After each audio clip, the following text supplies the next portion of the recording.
तो मैं आप लोगों के समक्ष बेटों वाली विधवा मुंशी प्रेमचंद्र जी के द्वारा लिखी गई कहानी के दूसरे पार्ट में हूँ। पहला पार्ट मैंने अपलोड किया था, तो उसका दूसरा पार्ट यहाँ से शुरू करूँगी मैं। तो चलिए शुरुआत करते हैं। फूलमती रात को भोजन करके लेटी ही थी कि उमा और दया उसके पास जाकर बैठ गए। दोनों ऐसा मुंह बनाए थे मानो कोई भारी विपत्ति आ पड़ी। फूलमती ने सशंक होकर पूछा, तुम दोनों घबराए हुए मालूम होते हो?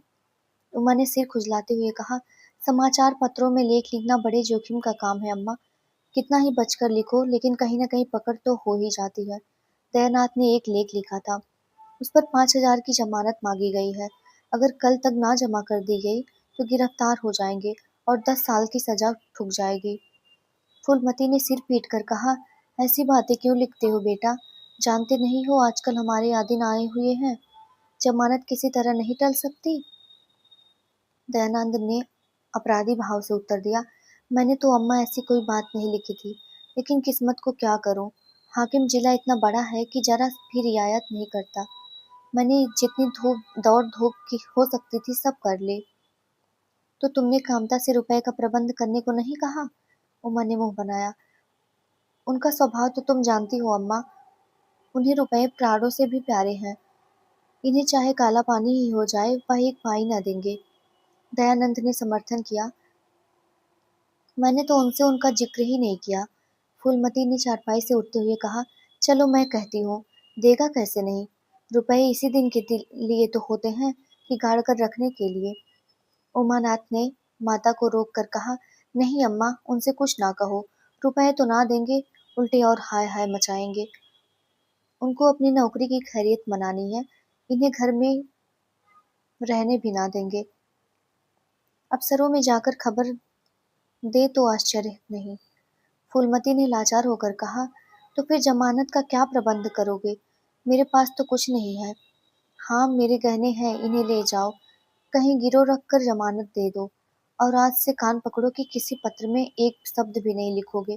दयानंद कानों पर हाथ रखकर बोला, यह तो नहीं हो सकता अम्मा कि तुम्हारे जेवर लेकर मैं अपनी जान बचाऊं।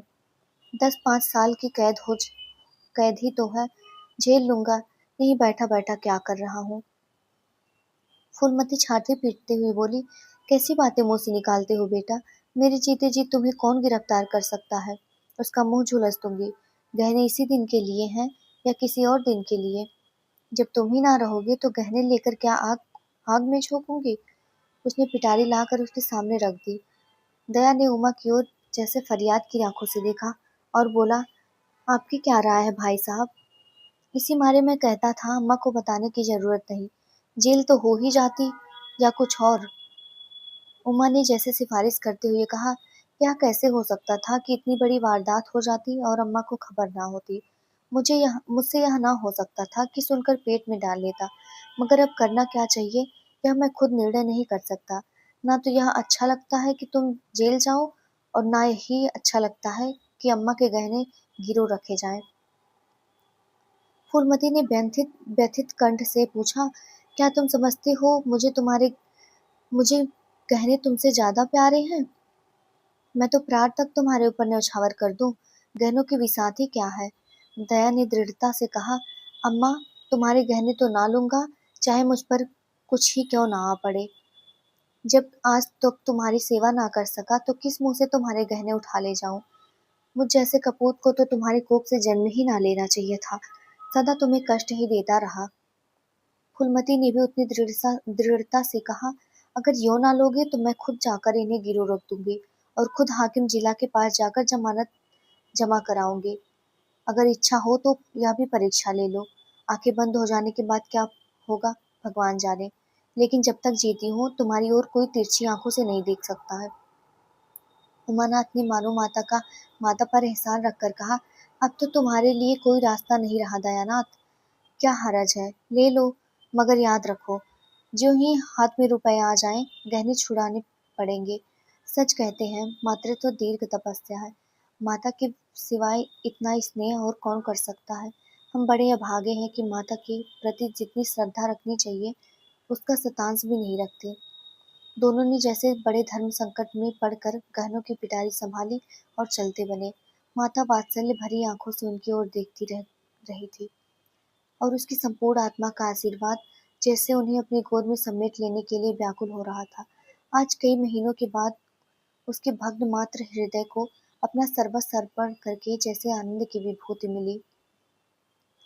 उसकी स्वामिनी कल्पना इसी त्याग के लिए, इसी आत्मसमर्पण के लिए जैसे कोई मार्ग ढूंढती रहती थी। अधिकार या लोभ या ममता की वहां गंध तक न थी।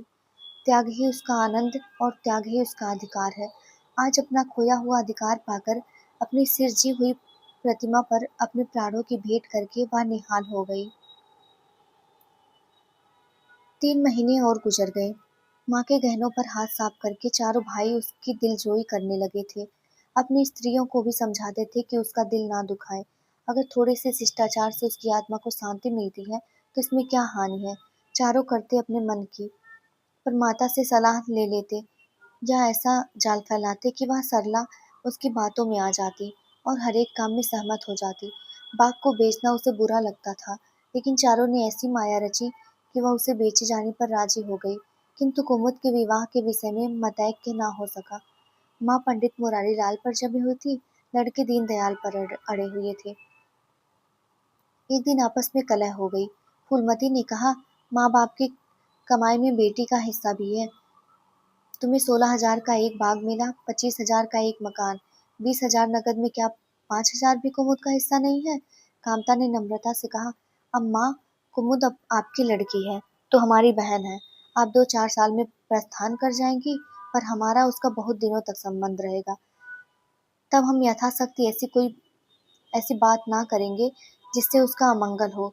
लेकिन हिस्से की बात कहती हो तो कुमुद का हिस्सा कुछ नहीं है। दादा जीवित थे तब और बात थी। वह उसके विवाह में जितना चाहते खर्च करते, कोई उनका हाथ ना पकड़ सकता था। लेकिन अब तो हमें एक एक पैसे की किफायती करनी पड़ेगी। जो काम 1,000 में हो जाए उसके लिए 5,000 खर्च करना कहाँ की बुद्धिमानी है। जब उमानाथ ने सुधारा, 5,000 क्यों, 10,000 कहिए। कामता ने भवें सिकोड़कर कहा, नहीं, मैं 5,000 ही कहूँगा। एक विवाह में 5,000 खर्च करने की हमारी हैसियत नहीं है। फूलमती ने जिद पकड़कर कहा, विवाह तो मुरारी लाल के पुत्र से ही होगा। 5,000 खर्च हो चाहे 10,000, मेरे पति की कमाई है।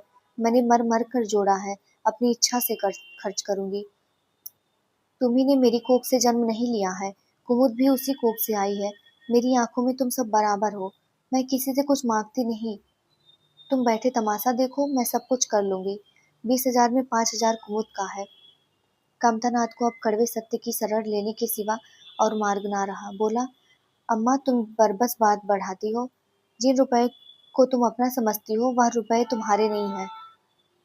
तुम हमारी अनुमति के बिना उनमें से 1 रुपया नहीं खर्च कर सकती। फूलमती को जैसे सर्प ने डस लिया। क्या कहा? फिर तो कहना।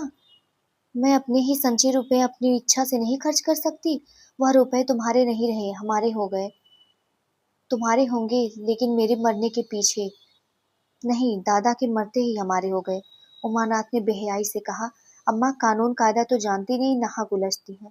फूलमती क्रोध विह्वल होकर रोकर बोली, भाड़ में जाए तुम्हारा कानून। मैं ऐसे कानून को नहीं जानती। तुम्हारे दादा ऐसे कोई धन्ना सेठ नहीं थे। मैंने ही पेट और तन काट कर यह गृहस्थी जोड़ी है, नहीं आज बैठने की छां ना मिलती। मेरे जीते जी तुम रुपए छू नहीं सकते। मैंने 3 भाइयों के विवाह में 10,000 खर्च किए हैं, वही मैं कुमुद के विवाह में भी खर्च करूंगी। कामतानाथ भी कर में पड़ा, आपको कुछ भी खर्च करने का अधिकार नहीं है। उमानाथ ने बड़े भाई को डांटा, आप खामोखा अम्मा के मुंह लड़ते हैं भाई साहब। मुरारी लाल को पत्र लिख दीजिए कि तुम्हारे यहाँ कुमुद का विवाह ना होगा। बस छुट्टी हुई। कायदा कानून तो जानते नहीं, व्यर्थ ही बहस करती हैं। फूलमती ने संयमी स्वर से कहा, अच्छा क्या है कानून, जरा मैं भी सुनूं। उमा ने निरीह भाव से कहा, कानून यही है कि बाप के मरने के बाद जायदाद बेटों की हो जाती है। माँ का हक केवल रोटी कपड़े का है। फूलमती ने तड़प कर पूछा, किसने कानून बनाया है या? उमा शांत स्थिर स्वर में बोला, हमारे ऋषियों ने, महाराज मनु ने, और किसने?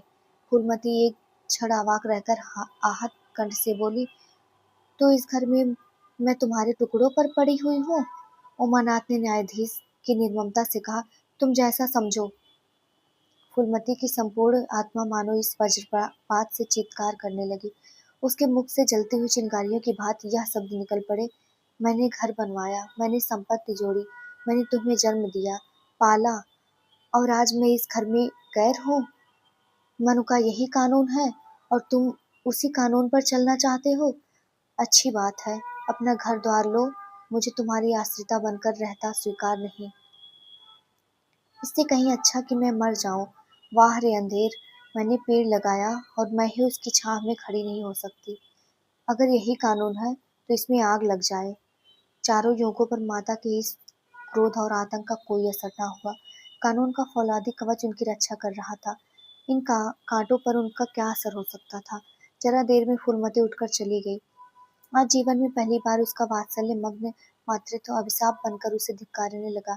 जिस मातृत्व को उसने जीवन की विभूति समझा था, जिसके चरणों पर वह सदैव अपनी समस्त अभिलाषाओं और कामनाओं को अर्पित करके अपने को धन्य मानती थी, वही मातृत्व आज उसे अग्निकुंड सा जान पड़ा, जिसमें उसका जीवन जलकर भस्म हो गया। संध्या हो गई थी। द्वार पर नीम का वृक्ष सिर झुकाए निस्तब्ध खड़ा था, मानो संसार की गति पर क्षुब्ध हो रहा हो। अस्ताचल की ओर प्रकाश और जीवन का देवता फूलवती के मातृत्व ही की भांति अपनी चिता में जल रहा था। फूलमती अपने कमरे में जाकर लेटी तो उसे मालूम हुआ उसकी कमर टूट गई है। पति के मरते ही अपने पेट के लड़के उसके शत्रु हो जाएंगे, उसको स्वप्न में भी यह अनुमान ना था। जिन लड़कों को उसने अपना हृदय रक्त पिला पिला कर पाला, वही आज उसके ऊपर, उसके हृदय पर जो आघात कर रहे हैं। अब वह घर पर उसे कांटों की सेज हो रहा था।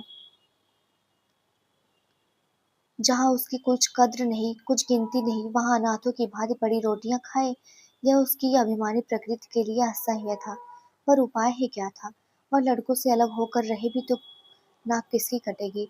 संसार उसे थूके तो क्या, और लड़कों को थूके तो क्या, बदनामी तो उसी की है। दुनिया यही तो कहेगी कि चार जवान बेटों के होते बुढ़िया अलग पड़ी हुई मजूरी करके पेट पाल रही है।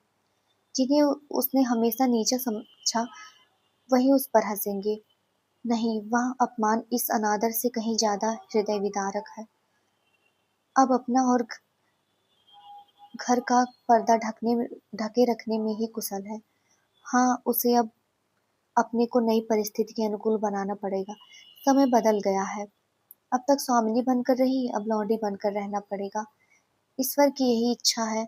अपने बेटों की बातें और लाते गैरों की बातों और लातों की अपेक्षा फिर भी गनीमत है। वह बड़ी देर तक मुंह ढांपे अपनी दशा पर रोती रही।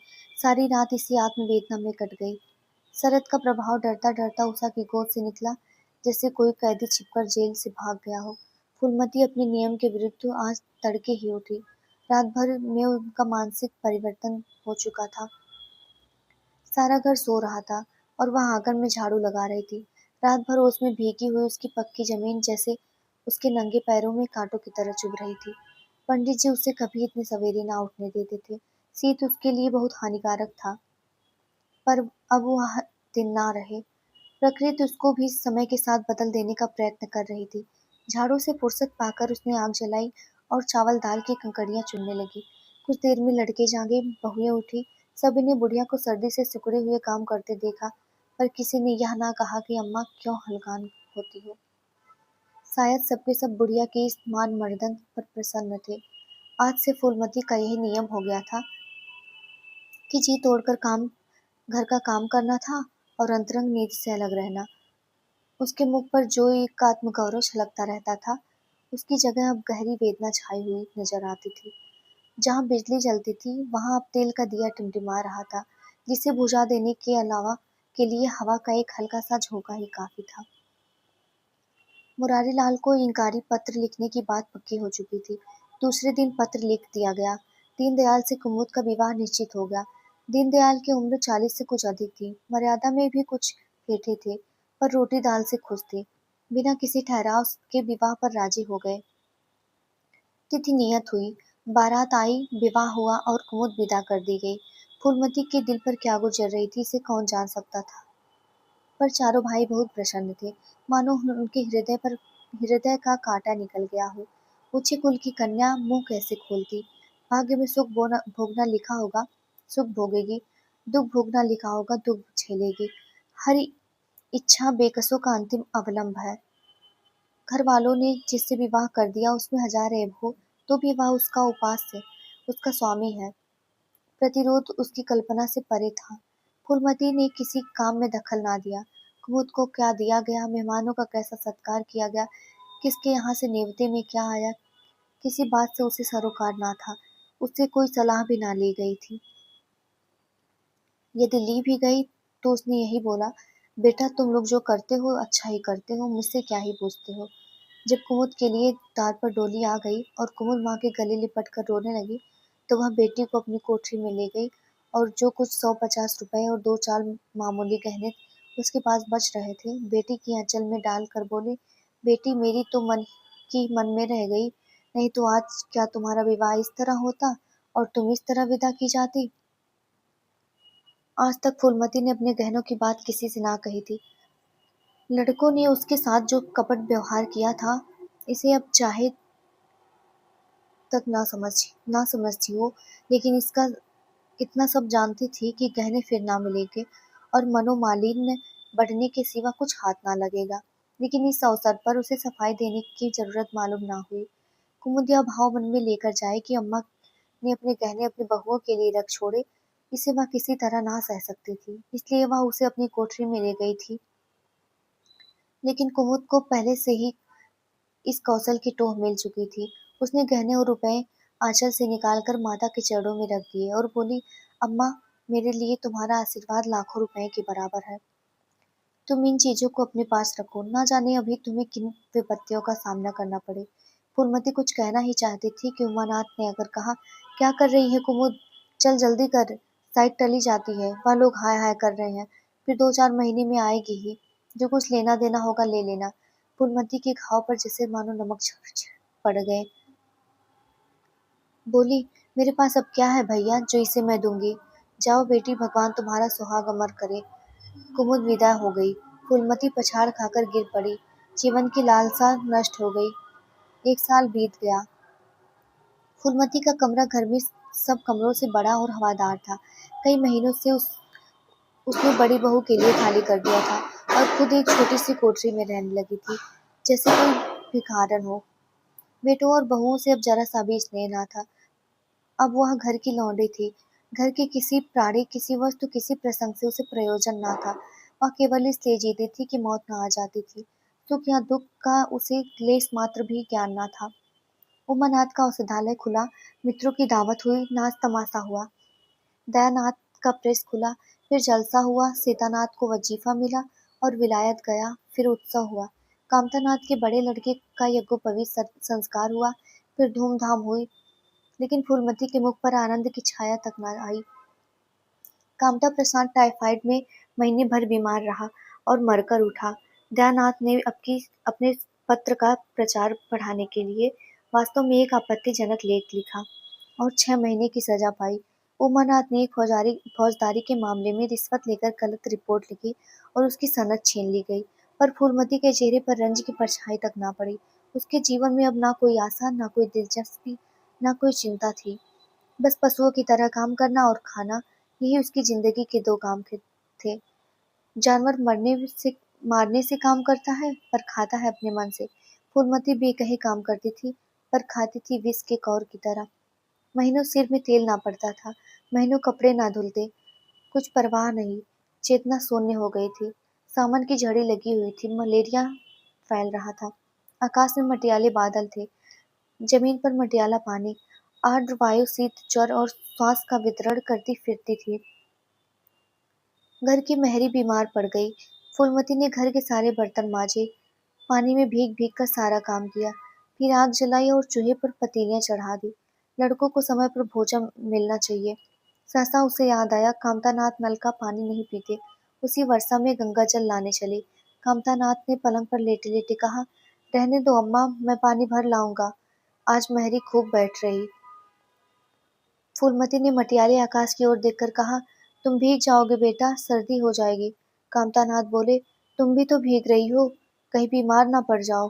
फूलमती निर्मम भाव से बोली, मैं बीमार ना पड़ूंगी, मुझे भगवान ने अमर कर दिया है। उमानाथ भी वहीं बैठा हुआ था। उसके उस औषधालय में कुछ आमदनी ना होती थी, इसलिए बहुत चिंतित था। भाई भावच की मुंह देखी करता रहता था। बोला, जाने दो भैया, बहुत दिनों बहुओं पर राज कर चुकी है, उसका प्रायश्चित तो करने दो। गंगा बढ़ी हुई थी, जैसे समुद्र हो। क्षितिज के सामने से कोल से मिला हुआ था। किनारों के वृक्षों की केवल फुनगियां पानी के ऊपर रह गई थी। घाट ऊपर तक पानी में डूब गए थे। फूलमती कलसा लिए नीचे उतरी, पानी भरा और ऊपर जा रही थी कि पांव फिसल गया। संभल ना सकी, पानी में गिर पड़ी। पल भर हाथ पांव चलाए, फिर लहरें उसे नीचे खींच ले गई। किनारे पर दो चार पंडे चिल्लाए, अरे दौड़ो, बुढ़िया डूबी जाती है। दो चार आदमी दौड़े भी, लेकिन फूलमती लहरों में समा गई थी, उन बल खाती हुई लहरों में जिन्हें देखकर ही हृदय कांप उठता था। एक ने पूछा, यह कौन बुढ़िया थी? अरे वही पंडित अयोध्यानाथ की विधवा है। अयोध्यानाथ तो बड़े आदमी थे। हाँ थे, पर इसके भाग्य में ठोकर खाना लिखा था। उनके तो कई लड़के बड़े बड़े हैं और सब कमाते हैं। हाँ सब है, मगर भाग्य भी तो कोई वस्तु है। तो ये थी कहानी। आशा करती हूँ आप लोगों को पसंद आई होगी, और सुनने के लिए आप सभी को धन्यवाद। और आगे की कहानियों के लिए मेरे साथ जुड़े रहिएगा।